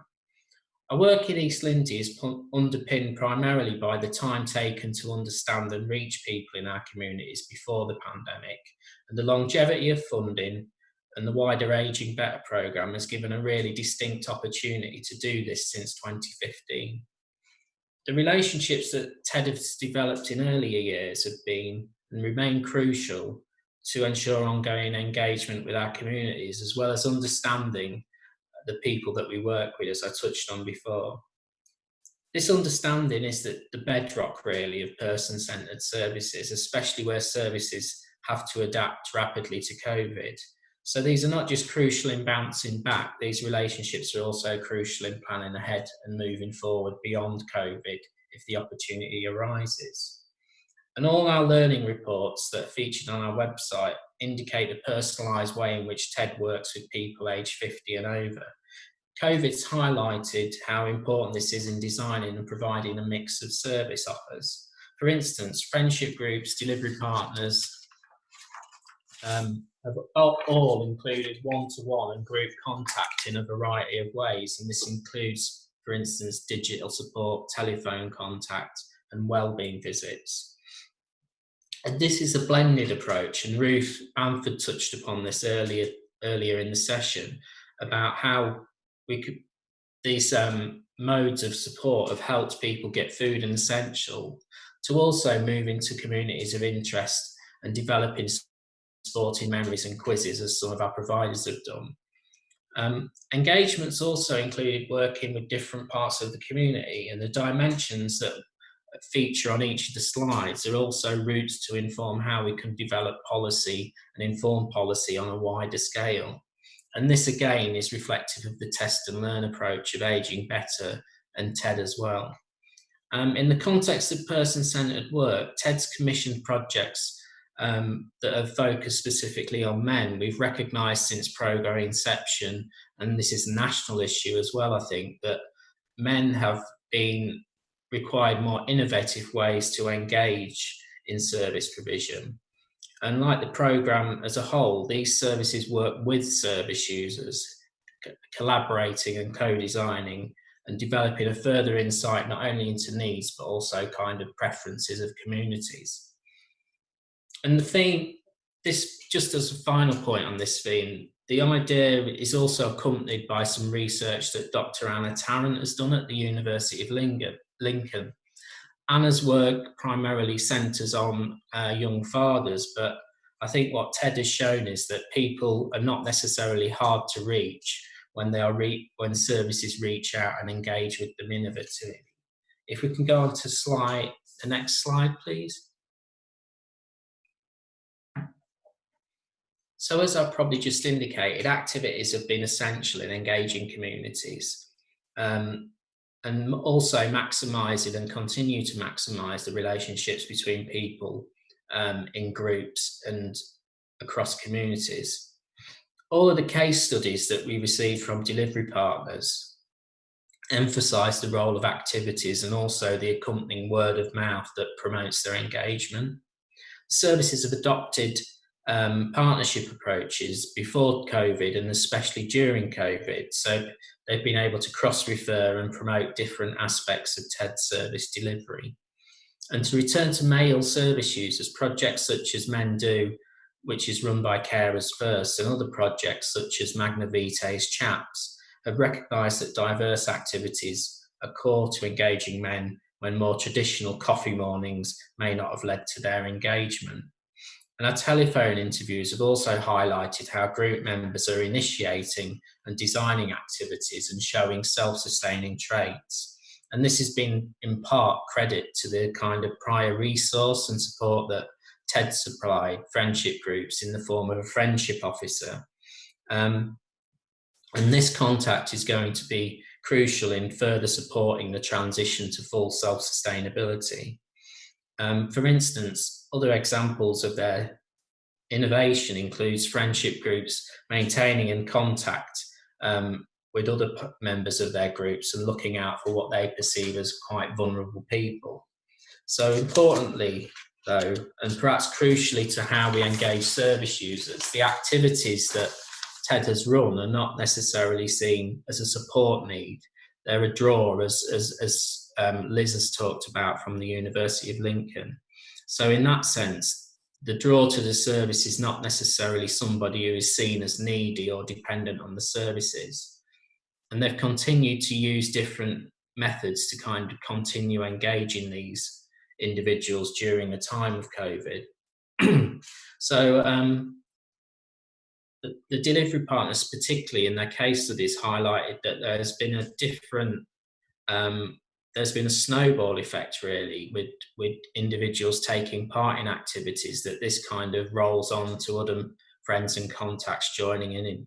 And the test and learn approach that TED and Aging Better takes to evaluation is mirrored in how activities are designed and delivered in collaboration. And that kind of fits in with some perspectives of action research, where there's elements of observation, action and reflection, and how this interplays between frontline practice as well as evaluation. So if we could move on to the next slide, please.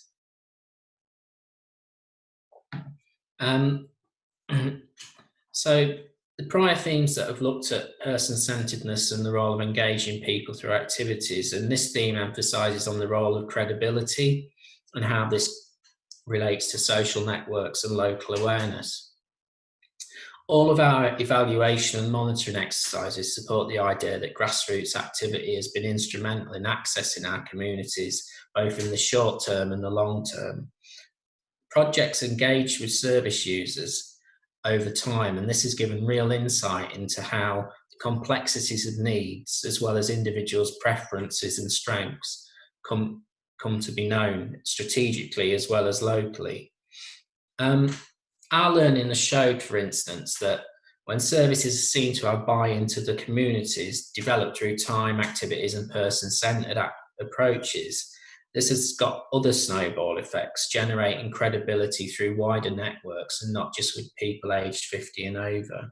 And perceptions of localised and historical delivery are also important, along with shared experience and empathy to service users, which are demonstrated by providers. And some of this includes aspects of support that involve peers and also reciprocal relationships. And if we can move on to the next slide. So national and local learning has kind of shown an increasing amount of people, or a perception that a number of people aged 50 and over have moved towards interest in digital inclusion and digital skills as a result of the pandemic. Access to digital skills have been created through promoting activities, interests and support, rather than necessarily seeing the upskilling of a particular group of people as the primary aim. For instance, at the beginning of the presentation, I looked at an article by Chaplin Welsh, and this specifically cites digital inclusion in older people's resilience and healthy and stroke active ageing. And this particularly relates to keeping in contact with communities of interest and families and friends. So while there's been a preference for return place-based services, in our work and in some of the field work that we've undertaken. Some of the service offers that we have been managed to replicate using kind of social media platforms and communication online. And this has also focused on how we design future services. For instance, the use of telephone and digital and less place-based methods has also reached beneficiaries that may not have engaged with the traditional place-based activities that TED had established. And the case studies from our delivery partners, for instance, really do emphasise also the ability of delivery partners to be sustainable. They've engaged in a rapid change of service delivery, and they've offered one-to-one out-of-hours services along with group activities. And even where people aren't able to or not capable of accessing digital solutions, there's been evidence to suggest from our case studies that if one person of a network can access digital information, they will then use that to print off hard copy information and still engage members of group activities. So the prior themes kind of inform how we can reach communities when they don't have digital capabilities. And they also emphasise that there's some intersection between each of the themes in how we kind of go about reaching people. And finally, I'd just like to focus on the final slide. The four themes interact, and as a result, TED continues to reach communities. These relationships are crucial to resilience and recovery and to programme legacy and sustainability.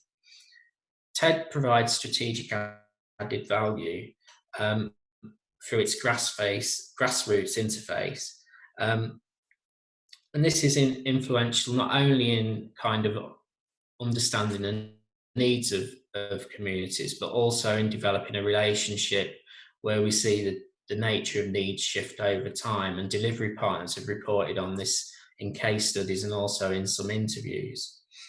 And they also, the themes also act as levers, as a mechanism for also managing the expectations of beneficiaries. And that's particularly important, I think, where there may have been previous climates where community development initiatives have not met the expectations of people in communities.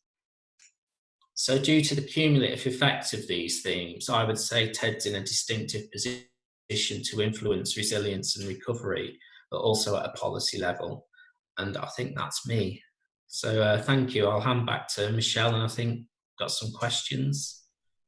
Yes. Well, thanks ever so much for that, Hayden. And I think the learning reports are all published and are really fascinating to read. So I really encourage people to have a look at those. I'm hoping then at this stage our speakers are still all on the call, and that the Janes have had time to go through the questions and comments and are in a position to put those to the panel. So I'm going to hand over, and not being in the same room, I'm really relying on the technology to work for us here. So hopefully this will work. Over to you, Jane and Jane. Thank you very much, Michelle. We have, between the two of us, kind of collated some of the questions. There are quite a lot of generalised comments, so we will take those on board, and perhaps they're not necessarily questions, but things that we can look at and reflect on after this event. So the first question is aimed for Ruth Bamford.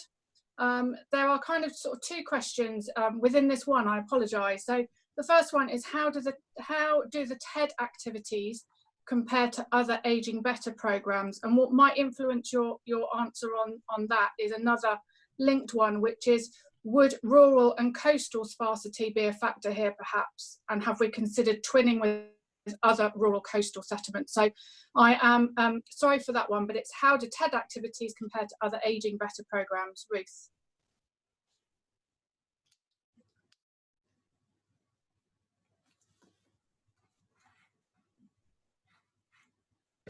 Hopefully, Ruth, can you hear us? And if you can unmute. Did we mention test and learn at all? Digital divide day, there it is in operation. Yeah, it's. I'm trying to decide how technical to get. I suppose I'd refer you to one of my earlier points, which was that there isn't one Aging Better model that's being developed, that's then being delivered in 14 areas. It's very much what TED decided to commission. So in some ways there are some activities that are similar, and in some ways you're quite different. So for example, other areas are doing, historically, TED, you had more of a formal befriending mechanism. So you linked people up, and I think that's become more informal as the whole program has learned. So I'm being very general now, but I think what we've learned is that you can't prescribe friendship. What you can do is create the environment where natural friendships develop, and that's part of that, building the connections. And I think, and so all of the areas have developed ways in doing that. Another very specific example is your age-friendly business work, and which is there are 2 other areas that are doing similar type working with businesses, but yours is you started doing that right from the beginning, and that's been really quite unique in the way that approach has developed. What was your second part of the question? There are other rural areas in the Aging Better programme, and so your question about twinning, I mean, you probably couldn't say this, but I can. One of the fantastic things about the Aging Better programme is the real support and sharing that's developed between all 14. So I know that you are working and in contact with Torbay, that's another coastal one, that Cheshire, which has got some rurality issues and things like that. So I know there's some fantastic partnership working and learning within the programme, and that we're now in that process of which this session is one of those, is now about disseminating and sharing all of that learning. I hope that goes some way to answering some of that question. Amy, is there anything else you want to add from a TED perspective with regard to that question? Yeah, just very quickly, just to really kind of consolidate what Ruth has said, in that the beauty of the Aging Better programs is that they've been able to be tailored to place. So although, you know, we are quite different to some of the other areas, we are all obviously addressing the same thing. So we're all working with the same age group, and we're all predominantly looking at addressing loneliness and isolation. Majority of the programs are working around social, around friendship. So there are absolutely some key themes. I think the test and learn nature of the programs has meant that actually some of those themes and issues have become more aligned as the programs have progressed. So for instance, Ruth did mention the age-friendly business work. So Jane and myself have both been working with our national partners around centralising some of that work and actually sharing what's worked in Lincolnshire with some of the other areas, including those areas that don't have age-friendly business models. So I think it's that there's no simple answer to that question. That there are similarities, but we are all very distinctly different in how we tackle those. Super, thank you, Amy and Ruth. Hopefully that's answered some of those questions that were put up. Ruth, I do have another one. So while we're on you, I just thought it's a question for you. Which elements of the Better Ageing programs across the country do you think have the opportunity to be most sustainable in the longer term?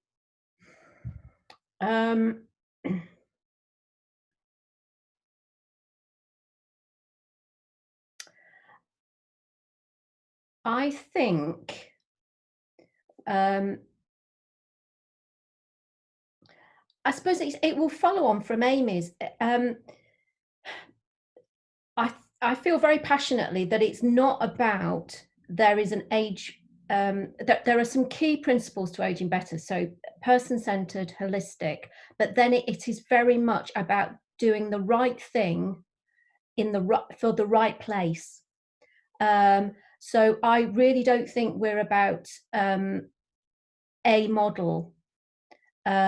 and I'd go back to the ecosystem. So I think what Aging Better will do is say the things that the approaches that work are this, and these are the things that you need in your locality, in your ecosystem, and that it's then about each area, geographical area, and it could be a street, a local authority. It's about looking at which parts of that are already present in your ecosystem and building on those. And then where there are gaps, it's about filling those or encouraging partnerships to work together to deliver those. I mean, some of those key principles are the co-production, co-research, co-design with people aged over 50. I keep saying person-centered, holistic, longer term funding. That's an absolute key message we've had. Short-term funding, that just can't help develop a community, because you need to be in place for a while. And I've talked about that role of a connector is another key thing that I think you need, and that we will be saying is absolutely essential. And having a network of partners on the ground that have developed that trust and that way of working. I don't think I said it when I was talking about COVID, but what in all 14 areas, as COVID came in, one of the things that all of them were able to do was move delivery really quickly. And in the befriending hub, in the emergency hubs, they've been able to work with partners to get those emergency services up and running, but also because they've got that network of partnerships, they've been able to work with people to get them to the mental health support, to get them to CABs, other agencies that can help with financial advice or debt. And it's about maximizing what's already in a locality so that an individual gets the right kind of support. And I suppose what about the sustainability is it is about having, I'd put the plea out, and it's for us as well as funders, but all funders and commissioners, it's about it's similar to social prescribing. Social prescribing is great, but it will fall down if there isn't the things in the community for people to prescribe to. And so it's about looking at what's in place for that community locally.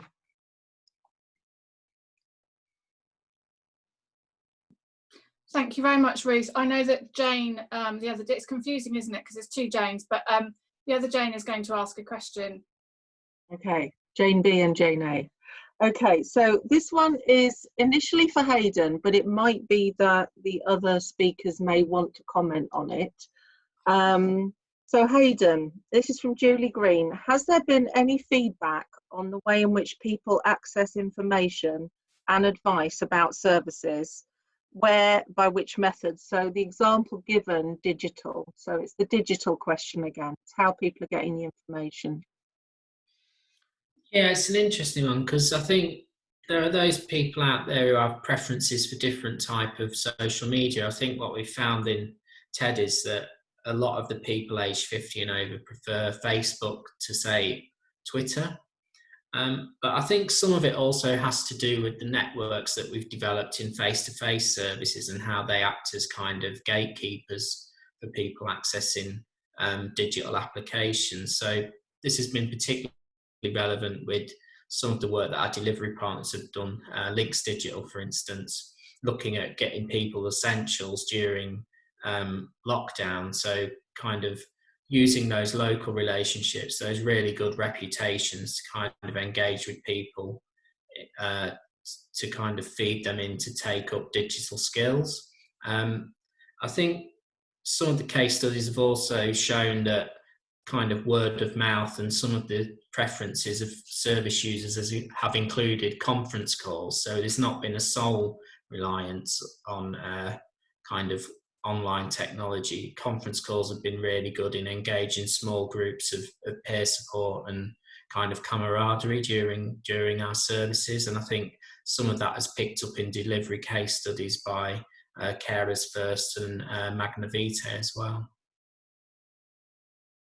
Thank you. Did any of the other speakers want to add to that about feedback on the way people have actually got information, accessed information? We have Can to I add to that, Jane? Is that okay? Cool, yeah. So I just wanted to add that actually by offering our services in a more blended way, so offering a digital offer as well as the telephone and postal offer, we've actually seen new people come to us. So people that perhaps couldn't have accessed services in a non-digital format can access them with a digital. So I think it's been quite interesting. But I do think what is quite clear is that a blended approach is what's needed, and that actually that this is something that we will continue to push forward with beyond recovery. Okay, thank you. Jane, do you have another question? I do, and this question is to Ivan, and it's a question from Michelle. Could you give a view on the value and importance of a focus on better ageing in the context of economic recovery post-COVID? It seems there is an important opportunity to articulate the economic value of supporting people to age well across all that we do. No pressure there then. That's a nice simple question, Michelle. Thank you for that. I think we've got lots of information that suggests that self-directed care and people living independently for longer can make a big contribution to the public purse in driving down the cost of delivering more acute services. And so the work TED does both around people's physical but also around their mental health and well-being is really important. And that's why I've really enjoyed doing the social return on investment work, because you can start to infer some values for that more difficult piece around mental health and well-being. And I think making sure that we reference those kind of outcomes with organisations that have got an interested economy locally, like the Local Enterprise Partnership, is quite important. They see health and care as a priority, but I don't think they think about it in community terms. I think they think about it more in terms of traditional business metrics. So I think there's scope for a really interesting dialogue with them. I also think there's a really interesting discussion to be had about making TED a national exemplar, and perhaps with some of the other 14 sites, thinking about the learning that they're generating about the impact that they're having on mental health and well-being and people living independently, to see if we could perhaps develop something which was a bit more far-reaching. It could be a key agenda item for a future networking session amongst the different settlements. But I think it goes without saying that if we can demonstrate the social value of initiatives like TED, and if we can think a bit more insightfully about putting some direct numbers on those preventive outcomes that it's delivered, we can make a really strong case. And let's not forget that actually quite a few people who are TED participants are still potentially economically active in their own right as well. So there's that element. And also there's a final element to do with building on things like the age-friendly business work and engaging businesses. So I think there's a big piece around economy and TED that merits further investigation, and something that perhaps we ought to keep, in the short medium view, because I think we probably naturally will concentrate on some of the other outcomes around it. So I think it's a really important issue. Thank you, Ivan. Hopefully that's answered your question, Michelle. I know we've got one more question, which Jane B is going to ask.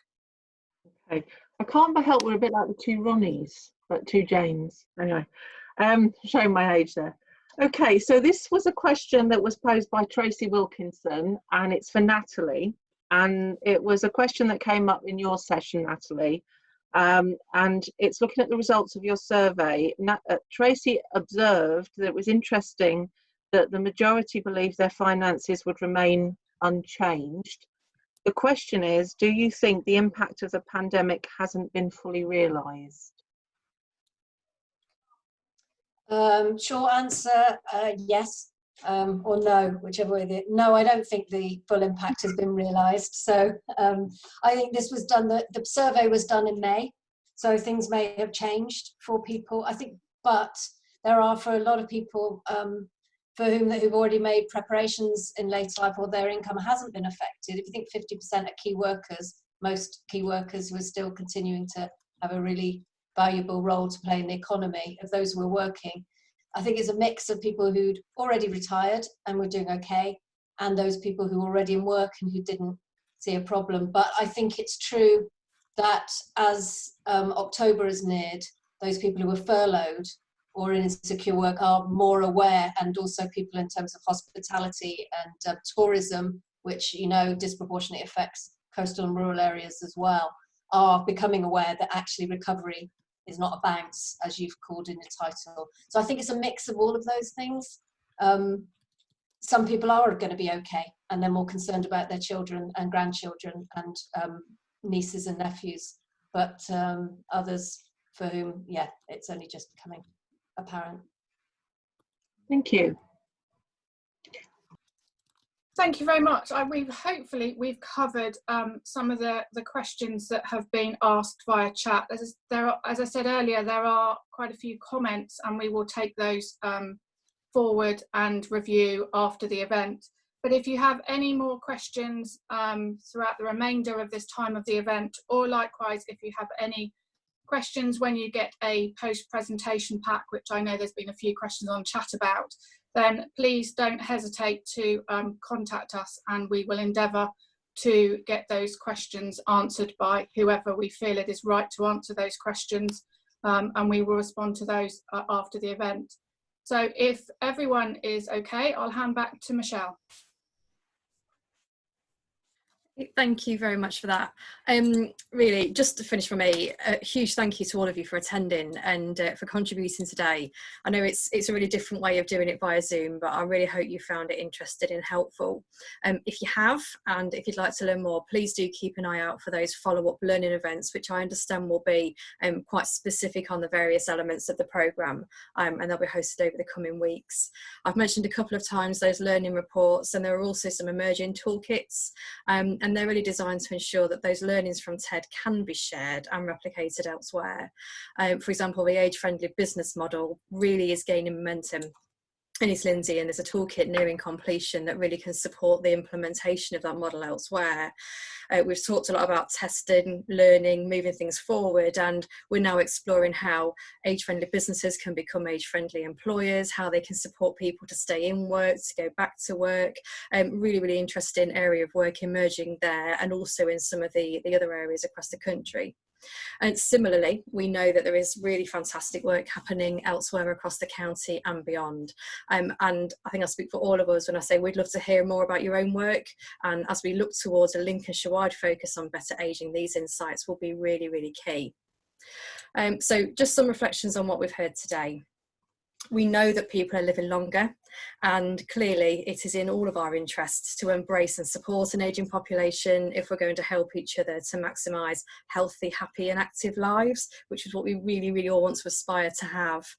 It is an opportunity for us to make sure collectively we prepare people for later life and give people the best chance of having those choices and opportunities. We've heard today about the value of prevention, preparedness, innovation, flexibility, and critically of working with people in our communities to design, to implement, and then to test and learn the ways that we work. We've heard about key challenges facing our ageing population, so loneliness, isolation, digital and system access, and the importance of giving people the confidence to navigate and access some of those opportunities, whether they are digital or otherwise, in, as we've heard, a really rapidly changing environment. And I think none of us could have predicted just how quickly things had changed and how we would need to respond to that over recent months. We've heard a lot about the value of volunteers and the opportunity to harness the enthusiasm and willingness that's been shown by our communities during the COVID response, and that role of communities, community resilience, and the role of connectors, which is key. And I think for all of us that work across Lincolnshire, we will have seen how amazingly our volunteers and our communities have stood up to really help. And I think that's something to be really proud of. And it's really interesting to see the face-to-face contact elements reflected in the Ipsos Mori research as well. So there were some real challenges for ageing in a rural and coastal area, but there are some real positives as well. The scale of older people working as key workers was really interesting to me, and it's obviously been highlighted as being greater than other areas across the country. So I think for us, sort of taken away from today, it's important to consider how we really focus on keeping people in work, to help them back into work, or to help them to reskill and move into roles that are appropriate to them as we move forwards. Age-friendly employment seems to be a really key opportunity, and it's absolutely one that's of interest to us in East Lindsey. We also heard through Natalie's presentation in particular some of the real insights and challenges around housing, and I hope that we can spend some time looking further into those so that we properly understand them and can respond to what's needed and what's important in our local areas. And again, just really reflecting on some of the evidence strengths in our communities too. I think it's really important that we shout about those. We've got a lot to be proud of in Lincolnshire. So huge thank you to all of our speakers for your time, your expertise today, and a massive thank you to the whole TED team. And by TED team, I mean the network of partners, the volunteers and beyond. I know it's a real collaborative effort.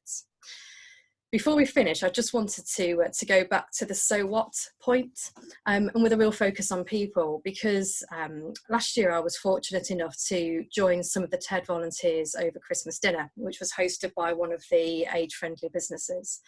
And I was absolutely blown away that day by the difference being involved in TED had made to some of those people. So for some, it was an opportunity to give back, to stay active and to try something new and be part of a wider, resilient network, and you could really see the friendship and the strong attachments and bonds that had formed between the volunteers. But for others, and this is what really took my breath away, it had been a real lifeline and an opportunity for some people who actually had significant life changes such as bereavement or retirement, and had really got them feeling that they were part of something again, and you can't put a price on that. That's really important.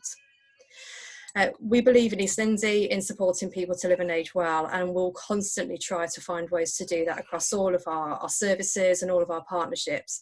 We really hope that you found some of what you've heard today useful, and if you've heard anything that you found you'd like more information on, please don't hesitate to get in touch with any of the team. For now, I wish you really safe journeys home downstairs, and thank you ever so much for your time, and I look forward to seeing you all again soon. So thank you very much. Goodbye.